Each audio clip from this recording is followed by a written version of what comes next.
All right, all right. Hey, I'm sitting here in the office today. Things are kind of a little slow. We're getting ready to wrap up the Feast of Trumpets here at Straightway.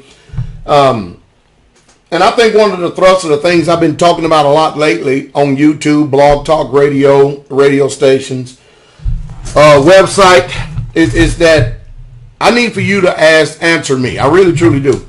Because I want to get an understanding of the way that the thought process is working outside of my little sphere of influence.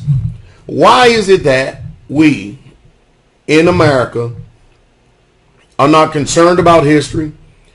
Why is it that we always seem to be making the same mistakes of the past?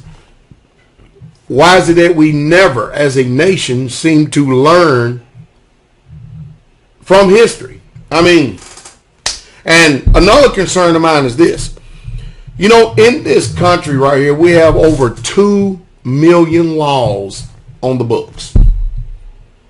And the police force, the law enforcement agencies, all the alphabet soup ones all the way across this country, they're all downsizing because we're bankrupt. We're insolvent as a country.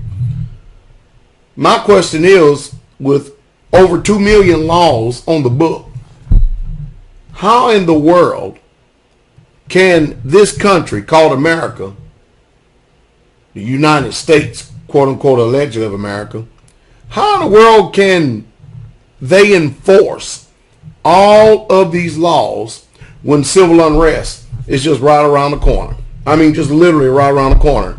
I have a lot of questions I'm presenting in this video because I want to stimulate thought, because these things really truly need to be talked about, because you need a plan of action. Think about this for a minute.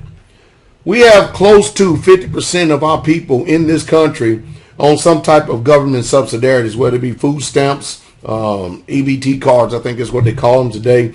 They're dependent on the government greatly. What happens since our country is bankrupt, and since Ben Shalom Bernanke already just ensured that this QE3 is just gonna continue to keep printing $40 billion every single month to try to do it, they can in order to help the so-called debt of this country because of the mortgage-backed securities. I tell you what, things are just not looking good. And I think that these questions really need to be asked, as well as they need to be answered by every individual, because we need to have some type of avenue to where we can prepare ourselves for what's coming. Don't be like a lot of people, can't see the forest for the trees, and they choose to be dumb on purpose, blind on purpose, and act like that things are going to continue to keep going as they were. Don't make that mistake.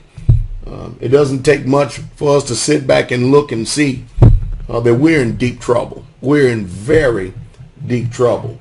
And we're in very deep trouble on an unprecedented scale. It's stuff that we don't want to hear. It really truly isn't. I don't even want to hear it myself. Yet, as a pastor, if I don't get on here and start asking these questions to try to help stimulate thought, what do you think is going to happen? Are we prepared for $5, $6, $7, $8 gallon of gas in this country? I mean, it's been slowly creeping up. And have you noticed the news media is not making a big stink about the gas prices, even though they're at some of the all-time highest levels that they ever been?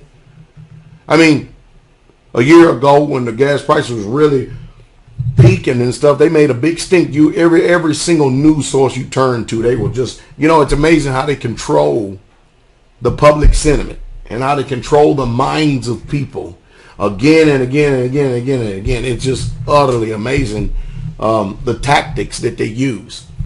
It's so easy to manipulate and control the conscience of people, and nobody's talking about the things that's really truly going to affect us. Have you planted a fall garden?